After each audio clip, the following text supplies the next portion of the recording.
السلام علیکم ورحمۃ اللہ وبرکاتہ۔ میں آپ سبھی کا اپنے اس یوٹیوب چینل قواعد قرآنیہ میں استقبال کرتی ہوں۔ اعوذ باللہ من الشیطان الرجیم، بسم اللہ الرحمن الرحیم۔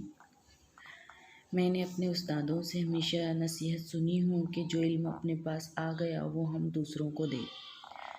سنتے آتے ہیں ہم اسکول میں، مدرسے میں یہ نصیحت، تو قرآن پاک کو سیکھے اور سکھائے، کیونکہ حدیث میں آتا ہے کہ خیرکم من تعلم القرآن وعلمہ۔ بخاری شریف کی حدیث ہے یہ، تم میں بہتر شخص وہ ہے جو قرآن کو سیکھے اور سکھائے۔ یعنی اگر ہم قرآن کو سیکھیں گے تو ہم بہترین شخصوں میں ہمارا شمار ہوگا، اور سکھائیں گے بھی تو بہترین لوگوں میں ہمارا شمار ہوگا، بہتر ہوں گے ہم سب سے۔ اور مجھ سے یہ سوال میرے استاد محترمہ کیا کرتے تھے کہ تم نے تجوید پڑھانا شروع کیے، تو مجھے شرمندگی ہوتی تھی۔ اور جب میرے کوئی قریب کے تھے بیچارے جو پڑھے ہوئے نہیں تھے قرآن شریف، جو میرے پاس قرآن پاک سیکھنا چاہتے تھے، اور میں بھی انہیں سکھانا چاہتی تھی، لیکن کسی وجہ سے میں انہیں پڑھا نہ سکی، اور اچانک پھر ان کا انتقال بھی ہو گیا۔ تو میرا یہ اور بھی بڑھ گیا ڈر، کہ میرے من میں سوال آیا کہ کہیں اللہ تعالیٰ مجھ سے سوال نہ کر لے کہ جو علم میں نے تمہیں دیا تو تم نے دوسروں کو کیوں نہیں سکھایا۔ پھر میں اللہ تعالیٰ سے دعا کرتی رہی کہ اللہ تعالیٰ تو ہی مجھ سے کام لے۔ الحمدللہ آخرکار میری دعا قبول ہو گئی، اور اب میں میرے اس یوٹیوب چینل کے ذریعے تجوید سکھاؤں گی، قرآن پاک تجوید کے ساتھ پڑھنا سکھاؤں گی۔ تو سب سے پہلے میں آپ کو یہ بتاؤں گی کہ تجوید کے ساتھ قرآن پاک پڑھنا کیوں ضروری ہے۔ کیونکہ جب میں نے یہ سکھائی نا، تجوید کا سمجھائی، تو مجھے جواب ملا کہ بھی تجوید کے ساتھ پڑھنا کیا ضروری ہے۔ وہ کہتے ہیں نا کہ ہر چیز اللہ کی تسبیح کرتی ہیں، پرندے بھی اللہ کی تسبیح کرتے ہیں، تو اللہ تعالیٰ پرندوں کی بولی سمجھتے ہیں، تو ہم کیسا بھی پڑھو قرآن پاک اللہ تعالیٰ سمجھ جائیں گے۔ اور یہ کیا ہے، یہاں سے آواز نکالنا، وہاں سے آواز نکالنا وغیرہ وغیرہ، ہم مخرج میں سیکھتے ہیں نا کہ حلق کے بیچ کے حصے سے اور زبان کی کروٹ دہاڑوں کی جڑ میں لگائیے وغیرہ وغیرہ۔ تو جواب ملا کہ کیا ہے، یہاں سے آواز نکالنا، وہاں سے آواز نکالنا۔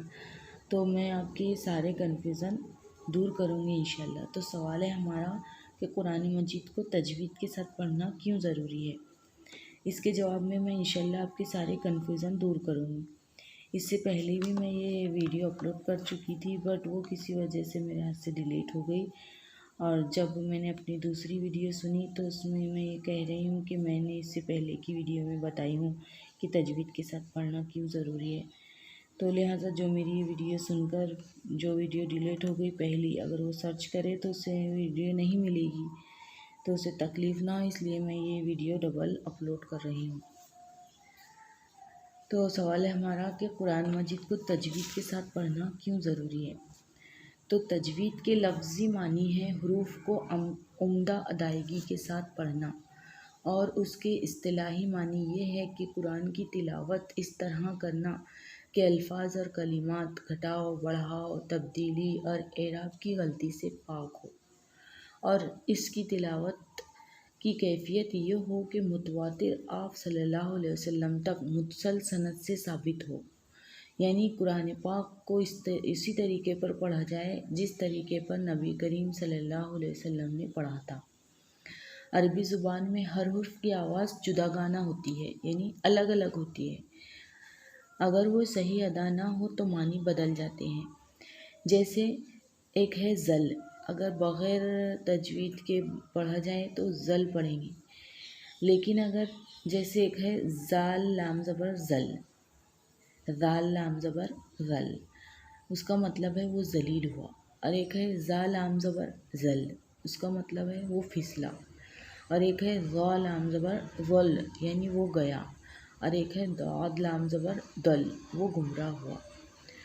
پڑھے اگر ہم سادہ سادہ تو چاروں بھی ذل ہوں گے، اور اگر مخرج کے ساتھ پڑھیں گے تو ایک ہے ذل، ایک ہے ذل، اور ایک ہے غل، اور ایک ہے دل، اس طرح۔ تو اسی لیے قرآن کو تجوید کے ساتھ سیکھنا فرض عین ہے۔ تجوید کی اہمیت کا اندازہ اس بات سے لگائیں کہ اللہ تعالیٰ سورۃ الفرقان میں فرماتے ہیں وَرَتَّلْنَاهُ تَرْتِيلًا کہ ہم نے یعنی اللہ تعالیٰ نے قرآن کریم کو بواسطہ جبریل ترتیل کے ساتھ اپنے رسول صلی اللہ علیہ وسلم کو پڑھ کر سنایا، اور آپ صلی اللہ علیہ وسلم کو حکم دیا وَرَتِّلِ الْقُرْآنَ تَرْتِيلًا۔ سورہ مزمل کی آیت ہے، اور قرآن کو خوب ٹھہر ٹھہر کر پڑھو۔ نیز فرمایا وَقُرْآنًا فَرَقْنَاهُ لِتَقْرَأَهُ عَلَى النَّاسِ عَلَى مُكْثٍ وَنَزَّلْنَاهُ تَنزِيلًا۔ قرآن کریم کو ہم نے صاف اور واضح انداز میں ترتیل کے ساتھ اتارا تاکہ آپ صلی اللہ علیہ وسلم اسے لوگوں کے سامنے ترتیل کے ساتھ پڑھ کر سنائیں۔ علی رضی اللہ تعالیٰ عنہ سے ترتیل کے معنی پوچھے گئے تو آپ رضی اللہ تعالیٰ عنہ نے فرمایا الترتیل ہوا تجدید الحروف و معرفت الوقوف۔ حروف کو تجوید کے ساتھ ادا کرنا اور اوقاف میں ماہر ہونے کا نام ترتیل ہے۔ اسی طرح احادیث سے بھی تجوید کی اہمیت کا اندازہ ہوتا ہے۔ نبی اکرم صلی اللہ علیہ وسلم نے فرمایا الماہر القرآن بقرآن بررہ، قرآن میں مہارت رکھنے والا معزز فرشتوں کے ساتھ ہوگا۔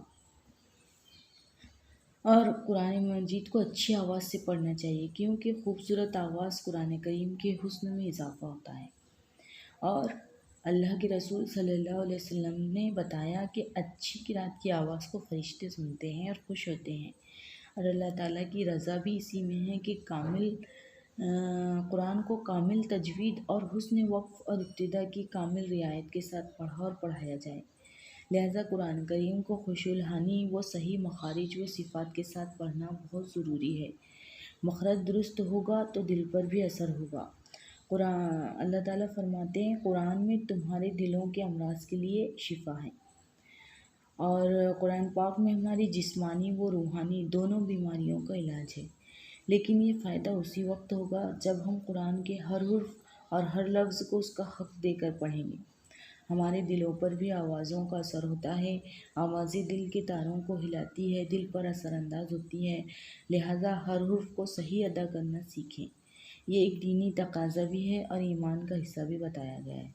اللہ تعالیٰ فرماتا ہے الذین آتیناہم الکتاب یتلونہ حق تلاوتہ اولئک یؤمنون بہ۔ وہ لوگ جن کو ہم نے کتاب دی وہ اس کو اس طرح پڑھتے ہیں جس طرح پڑھنے کا حق ہے، یہی لوگ اس پر ایمان رکھتے ہیں۔ لہٰذا اگر ہم اللہ کی رضا چاہتے ہیں اور چاہتے ہیں کہ قرآن کے ہر حرف پر 10 نیکی ملے تو قرآن کو ترتیل کے ساتھ سیکھنے پر توجہ دیں، اور اسی میں ہماری کامیابی ہے۔ ارشاد نبوی ہے صلی اللہ علیہ وسلم کہ تم میں سب سے بہتر شخص وہ ہے جو ہم نے شروع میں پڑھی حدیث، جو قرآن کو سیکھے اور سکھائے۔ یعنی اگر ہم یہ دونوں لوگوں کے کیٹیگری میں اگر ہم آئیں گے، سیکھنے والوں میں یا سکھانے والوں میں، تو ہم کون سے لوگ ہیں؟ ہم بہترین لوگ ہیں۔ اے اللہ ہمیں ان میں شمار فرما۔ لہٰذا میں ریکویسٹ کرتی ہوں کہ دن رات کے 24 گھنٹوں میں سے کم 1-2 گھنٹے، 2 بھی بہت ہوتے ہوں گے آپ کو تو 1 ہی گھنٹہ ضرور نکالیں۔ میں اللہ سے دعا گو ہوں کہ ہر مومن کے دل میں قرآن کی عظمت و اہمیت کو اجاگر کر دے، اور اگر ہم بھی انسانی، اگر ہم سے بھی پڑھنے میں ہم کو لگ رہا ہوگا کہ ہم صحیح پڑھ رہے، لیکن انجانے میں ہم سے بھی کہیں غلطی، زبر زیر میں غلطی ہو جاتی ہوں گی، تو اللہ تو ہمیں معاف کر دے۔ آمین ثم آمین۔ ملتے ہیں انشاءاللہ اگلی ویڈیو میں، اور اب میں اسی چینل کے ذریعے سے ویڈیو اپلوڈ کر رہی ہوں۔ بہت ساری ویڈیو اپلوڈ بھی ہو چکی ہے، بٹ یہ ویڈیو مجھے ڈبل بنانا پڑا اس لیے۔ ٹھیک ہے، ملتے ہیں انشاءاللہ اگلی ویڈیو میں۔ اللہ حافظ۔